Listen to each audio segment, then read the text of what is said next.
प्रिय विद्यार्थियों, आज हम बात करेंगे कि तथ्य एकत्रित करने के जो प्राथमिक स्रोत होते हैं उनके क्या लाभ हैं। Merits of primary sources of data.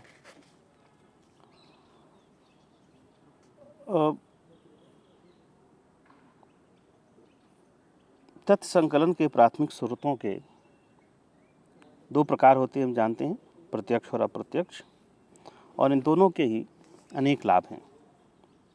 ये विश्वसनीय होते हैं, मितव्ययी होते हैं, सरल होते हैं, स्वाभाविक, वास्तविक और प्रामाणिक होते हैं। कुछ प्रमुख जो लाभ हैं उसकी हम चर्चा करेंगे। उसमें सबसे पहले है कि यह विस्तृत क्षेत्र के लिए उपयुक्त होता है। बड़े अध्ययन क्षेत्र से तथ्य एकत्रित करने के लिए प्राथमिक स्रोत सबसे बढ़िया माध्यम है। विस्तृत क्षेत्र में फैले सूचनादाताओं से तथ्य इन स्रोतों द्वारा कम समय में एकत्रित किया जा सकता है।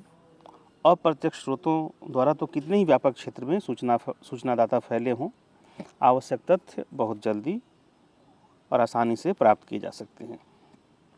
इन स्रोतों द्वारा एक ही समय में बहुत सारे सूचनाओं से संपर्क किया जाना संभव हो सकता है। दूसरा जो लाभ है वह है विस्तृत जानकारी। प्राथमिक स्रोतों से तथ्य एकत्रित करने का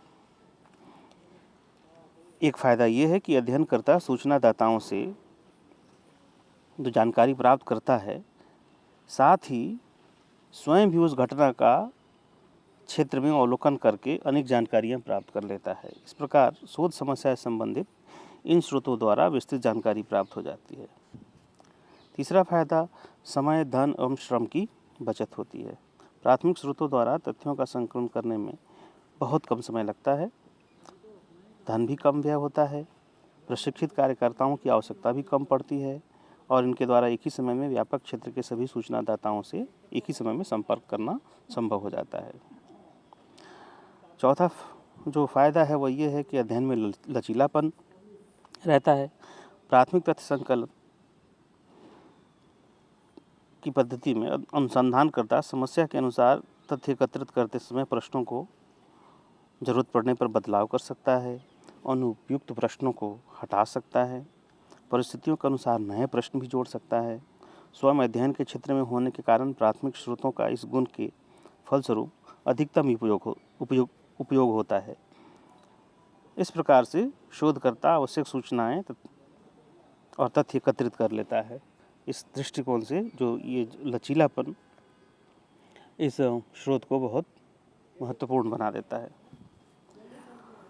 पांचवा जो फायदा है वह ये है कि उत्तरदाताओं पर नियंत्रण संभव है।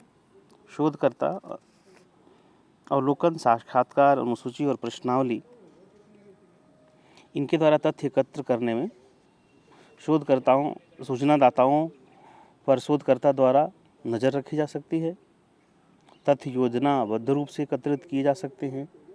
साक्षात्कार पथ प्रदर्शिका अथवा अनुसूची साक्षात्कार के द्वारा तथ्य एकत्रित किए जा सकते हैं, जिससे लाभ यह होता है कि शोधकर्ता सूचनादाता को इधर उधर भटकने नहीं देता है और जिससे समय, धन और श्रम की बचत होती है।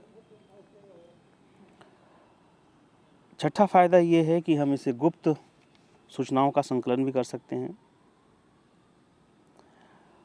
क्योंकि जब वो अवलोकन, साक्षात्कार और अनुसूची के माध्यम से सूचनाएं एकत्रित कर रहा होता है तो कई सारी घटनाओं को और आसपास की स्थितियों का भी अवलोकन करके और बिना पूछे हुए उन सूचनाओं को एकत्रित कर सकता है।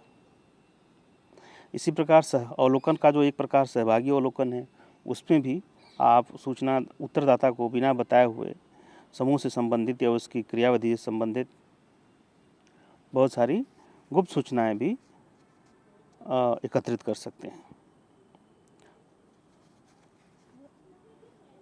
और लास्ट और महत्वपूर्ण जो लाभ है प्राथमिक स्रोतों का वह है विश्वसनीयता, क्योंकि शोधकर्ता स्वयं तथ्य संकलन के समय सूचनादाताओं के समक्ष उपस्थित होता है। सूचनादाता के चेहरे, हाव भाव, उतार चढ़ाव दिखता रहता है तथा झूठी सूचना मिलने पर वह पूरक प्रश्न पूछकर उत्तरों की विश्वसनीयता का पता लगा लेता है। इसलिए प्राथमिक स्रोतों द्वारा एकत्र जो तथ्य होते हैं वो विश्वसनीय, यथार्थ और स्वाभाविक होते हैं। लेकिन इसके साथ साथ प्राथमिक स्रोतों की कुछ कमियां भी हैं, उनके बारे में हम चर्चा करते हैं। सबसे पहली यह है कि इसमें पक्षपात होने की संभावना हो सकती है, क्योंकि शोधकर्ता इन स्रोतों का उपयोग करने के लिए स्वतंत्र होता है। कई बार शोधकर्ता अपनी भावना, दृष्टिकोण, विचार आदि को सम्मिलित कर लेता है, उससे प्रभावित रहता है। इस कारण वो तथ्यों का संकलन अपने मनोवृत्तियों, भावों के अनुरूप, दृष्टिकोण के अनुरूप करता है, जिससे अध्ययन में व्यक्ति पक्षपात आ जाता है। अतः ये बहुत ज़रूरी है कि अध्ययनकर्ता जो है तथ्य एकत्रित करने के समय इन व्यक्तिगत भावनाओं को न आने दे। दूसरी समस्या ये हो सकती है कि वस्तुनिष्ठता की समस्या उत्पन्न हो सकती है। अध्ययन क्षेत्र में कई कठिनाइयाँ आती हैं, जैसे सूचनादाता का नहीं मिलना, प्रश्नों के उत्तर नहीं प्राप्त होना। ऐसी परिस्थितियों में